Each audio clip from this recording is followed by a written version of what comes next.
What advice would you give a guy in his late 20s to pass BMT tech school and how to deal with those immature 18, 29-year-olds you will be interacting with? Um, so something I have to address is your premise is slightly flawed in terms of assuming that all 18 to 29-year-olds are immature. You're probably going to be more right than you're wrong, but it's the wrong mindset to enter with because it's going to skew all your potential relationships, all your potential opportunities, all your potential allies, friendships, relationships, personal and professional, will be skewed as long as you're coming in thinking that this entire age range, which probably makes up the bulk of the military, is all immature. You're probably right with probably maybe the 18, 19, 20, 21. You might find some immaturity there as it relates to wisdom, as it relates to having experience in a given environment. But I could easily call you immature, being that I've been in the military for 4 years and I see your mindset as a civilian coming in. I could call you immature. So it's a matter of perspective. It's something to think about. But advice to passing BMT in tech school: if you're older, if you have experience, that means you're moving immediately into a position of leadership.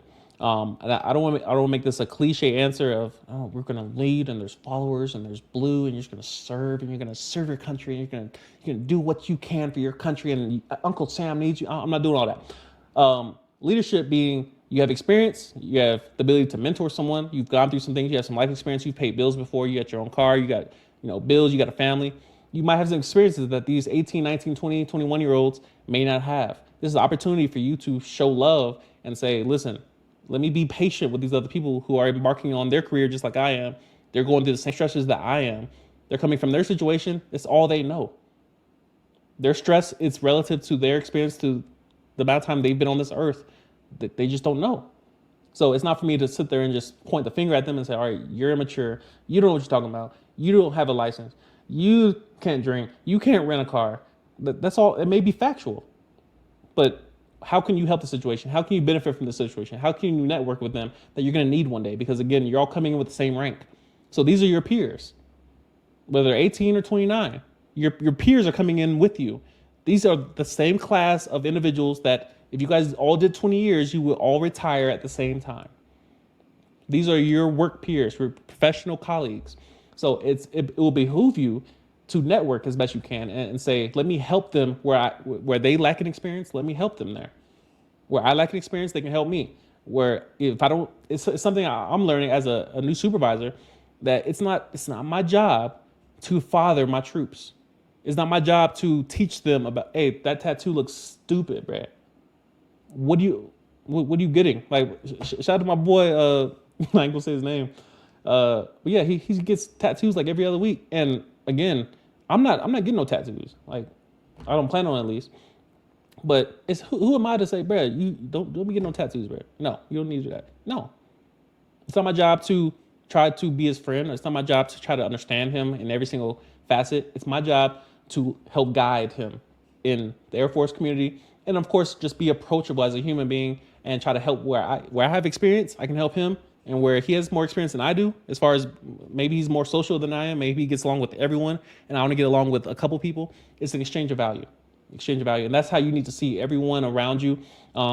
Basic training, tech school, you're exchanging value with the people around you, and you're all trying to get to the same place.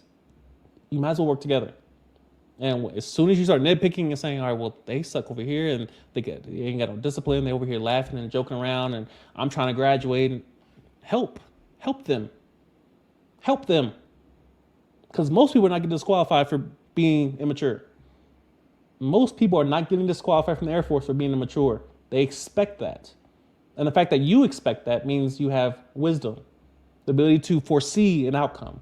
You see that they're immature, bring your wisdom, bring your experience to bear and say, I can help them in these areas. You're a leader. You're a leader. So hope that helps. Really focus on mindset. Basic training is not going to be hard physically. At least for the Air Force, it would not be hard physically. It may be somewhat stressful. You might have to overcome some things. You might have to stretch. You might have to practice on your running and push-ups, sit-ups. Cool, all that. But the purpose of basic training is to get your mind. The purpose of basic training is to get your mind. And so if you already have an advantage on people, meaning you have life experience, you know why you're coming to the military, you know the value of the military, you understand, all right, I got to pay these bills, I got to support my family, I want to travel a little bit. use that to your advantage and say, all right, I can help these people in these areas by doing the following. So hope that helps. Change your mindset. Change your mindset.